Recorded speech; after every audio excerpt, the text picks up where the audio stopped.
Welcome to Roger's Rambling Ruminations. Hi, I'm Roger Ingram, and I'm creating monthly content between April through September that's pre-recorded. This means it's available for you to view when convenient. To view it, go to the Ranch Management website, log into RFP Online, and click on Webinars. Today's program is on Jumpstart Effectiveness Areas into Action. The goals of what I'm doing are to provide you with a fresh perspective on ranching for profit principles, increase your access and use of RFP Online, and increase your use of executive link board meeting processes. The outcomes that I hope get achieved are to help you believe and think like a business owner and manager, apply the RFP principles you learned at the school with confidence, implement breakthrough on your ranch, and to be profitable. I want to remind you about the wealth of support tools available through RFP, and first and foremost among these is RFP Online. Go to the Ranch Management website, log into RFP Online, and move to this tab, and you'll find these four main categories. To go deeper into a category, economics and finance here, click on Learn More. The other thing you can do is scroll over one tab to EL Resources and move down here to Board Meeting Processes. Click there. You'll find a list of available processes with instructions and a companion video. These can be used to explore ideas fully and make informed decisions. Don't forget about the reference manual and the executive link guidebook, which are available in hard copy and a downloadable PDF from the website, and the school workbook. Collectively, all these tools can help move your business forward. As I'm recording this in late August of 2024, the RMC website update is about to occur and the RFP network is currently rolling out. In August 14th, 2024 Profit Tips, Dallas wrote the article, Becoming the Leader Your Business Needs. And he notes this, a great business will need a great leader. And he has some bullet points under here. And one of those bullet points is clear roles and responsibilities for each person working in the business. Well, let's review how we get there. The first is describing effectiveness area. These are all the results that the business needs to produce. And we can brainstorm those, organize them into logical groups to form positions. From there, we can develop a position agreement. We'll have a name for it, and we'll have those effectiveness areas in there along with some targets. Once that is in there, we can then finalize our organization chart. So all this was in my mind as I went to facilitate at the Colorado EL meeting last February. And on February the 22nd, Ramstead Ranch from Ione, Washington, made a presentation. They are part of the Colorado EL. Here's Stan Hayes, he's the co-founder and CEO, and here's Eileen Napier, who's co-founder and head of marketing. And during their presentation, they talked about the impact these two books had had on Ramstead Ranch. Scrum, The Art of Doing Twice the Work in Half the Time, and Team of Teams. And it was a profound presentation that had my mind spinning as I went back to my room. And after thinking about it, I thought maybe what this means, at least to me, and this initial introduction to these things is this provides a pathway to jumpstart effectiveness areas into action. There's not enough time in this video to go more in depth on Scrum or Team of Teams, but you can read them or listen to them via audio, and also you can go to scrum.org to find more detailed information. Talking about Team of Teams, the new rules of engagement, by 2004, Al-Qaeda in Iraq had changed their organizational structure. Instead of a hierarchy of a organization chart with a chain of command for making decisions. Instead, they had a dispersed network, and that network had autonomy to respond to different situations and make decisions. And it was devastatingly effective against the more qualified U.S. force. And General McChrystal had to do a lot of deep thinking. And he finally decided that to win, we had to change. But what we had to change was the culture and our approach to management. And that's because complexity was increasing because of technology. And the world was becoming less predictable because of it. The technology increased the speed of information transfer and interdependence. So as complexity was increasing, adaptability had to increase as well of the teams.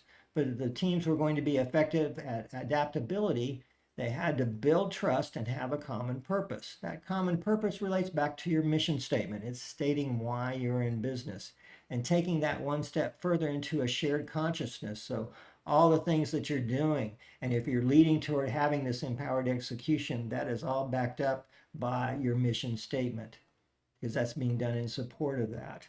So the changes that General McChrystal did is he went to a daily briefing that was an hour and a half. But the thing was, he had a much broader suite of people who were attending that meeting, and that was to increase the transparency on what needed to happen. And then he formed teams who were empowered to execute their decisions.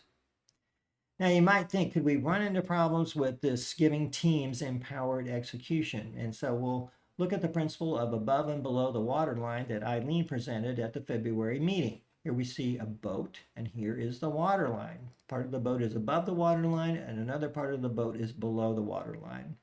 So the part of the boat that's above the waterline, think of those as Whitby decisions. If there is a mistake, they'll be easy to fix or easier to fix. However, if it's a Whitby decision, those are mistakes that can sink the ship and probably not appropriate for a team to be looking at. Let's look at an example. Stan called me and gave me some more background on what had been presented with Ramstead and the use of Scrum and also Team of Teams. And Stan said that he used to order parts, and this was one of dozens of tasks he needed to get done. He began to notice that one of the employees had suggestions for parts and where to get them, and these were better deals than what he was doing. So he decided to use this as a test case for giving up control. So he gave that person a credit card, but they started with a $300 limit. They were doing a good job there, so it got doubled to $600, and it's currently now at $1,000. Another thing Stan noted in his phone call to me was values. He really emphasized that, and he's kept using the word ethos, and that was referring to the character, credibility, and moral values a group or individual possesses. And having a meaningful statement of values helps define the kind of team that we want to be. And in this case of Ramstead, here is some of the values that they have. Stan was actually listing a lot more, but this was the best I could do in taking notes. For more information on this, refer to the RFP reference manual, pages PM4 to PM6. Now let's look at this term Scrum. It comes from the world of rugby, and that's where a team is working together to move the ball forward. When we're talking about Scrum in relation to business, we're talking about a team coming together to move the product forward. So here's a quick overview of Scrum. It helps people and teams deliver value incrementally with feedback loops along the way to learn and improve as you go. They typically are delivering value in 30 days or less, and in a lot of cases, it's 2 weeks or less. There's 3 roles: the product owner, the Scrum Master, and the team member. There's a thing called a sprint that has 5 events. There's the sprint planning, the sprint, the daily Scrum, the sprint review, and the sprint retrospective, and 3 artifacts: the product backlog, the sprint backlog, and the product increment, which is helping define when things are done. So let's look at the role of the product owner. So it's going to develop and communicate the product goal. I set a product goal of implementing a profitable stalker enterprise. Then they're going to create a product backlog. And maybe to help understand this, or maybe it helps me understand it better, I said this was a product backlog of major milestones of implementing this profitable stalker enterprise. We're going to buy them, receive them, graze them, finalize selling, and have a strategy on selling them. We'll ship them and sell them, and then we'll receive the next buy. So once I have that in place, I can see, do I need to order vaccines, mineral, or other supplies that are going to be needed to do all of these major milestones? And these are going to be transparent, visible, and understood. So here's my goal. Here's my backlog of major milestones. These ones in red are probably going to be done by different individuals, where the ones in green are potentially going to be handled by teams. So if we look at that, the first green box that we have is review stalkers. So that's going to be our first sprint of implementing a profitable stalker enterprise, because that's our first milestone. The sprint's a short time box period when a team works to complete a set amount of work. So if we're going to receive the stalkers, we're going to develop a plan, and that's going to create our sprint backlog of tasks that are going to be needed to achieve this milestone. I said we'll reduce stress, take them to water and feed, and implement a health protocol, and train to electric fence. Once all of these 4 got to done, then that would mean the sprint is over, and it's now going to go to the next sprint, which will be grazing the stalkers. Other roles include a Scrum Master. He's going to coach the team members and ensure that everything is taking place as positive, productive, and on schedule, and will help in removing barriers and impediments. The team members create the sprint plan. They make needed adaptations as they're implementing the sprint plan. They'll complete the sprint tasks and work together and hold each other accountable. So let's review this Scrum here in the 5 things that happen with the sprint. A Scrum, again, is a way to get work done in small pieces with feedback loops. So we're going to pull one of those product backlog milestones as far as that's what's going to be the sprint. That's going to be receive the stalkers. So we're going to plan the sprint. And I'm thinking that because a lot of you most likely have time set aside every week for a weekly Whitby meeting, it might just be, since that time is already allocated, it might just be, redoing the structure of that meeting and what would be done during that meeting. Then there's doing the sprint, and while doing the sprint, there's going to be a daily scrum. That's going to last about 15 minutes. I have read mission statement in there because that was something that Stan related to me that he was going to start doing. And here's some things that you would cover in the daily scrum. What did I do the day before? What am I doing today? What is the biggest obstacle in getting this done better and faster? And also, maybe sometimes you'd ask the question, ask what would you do if this was your ranch? Well, once that we have reached the train to electric fence and this sprint has ended, then we'll move on to grazing the stalkers as another sprint. But as this sprint is ended, we'll do a review to review the work that was finished in the past sprint and a retrospective, which will be a what went well and a what could be better and how the team can improve in the next sprint. In thinking this through a little bit more, I realized that we've got a flip chart that you're used to doing already. Because at the end of an EL meeting, you're looking at doing a what went well and a what could be better at both the board level and the chapter level. Well, here you'll be doing the same thing at the sprint level as far as the sprint review and the team level as far as the retrospective.